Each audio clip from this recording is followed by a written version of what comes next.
Hello friends, welcome to my channel. Do comment, like, subscribe and share.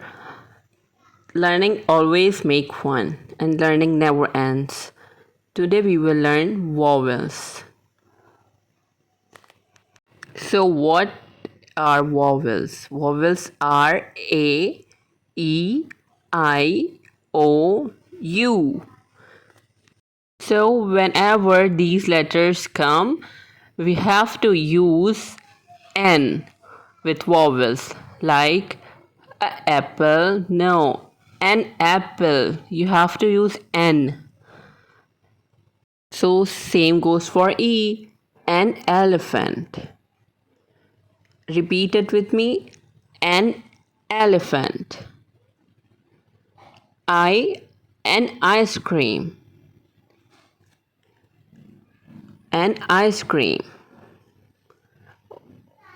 An orange. Whenever these letters come, you have to use N.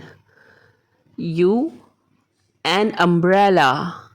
An umbrella. With vowels, you have to use N. Thank you guys. Hope you like my video. Do comment, like, share and subscribe. Thank you.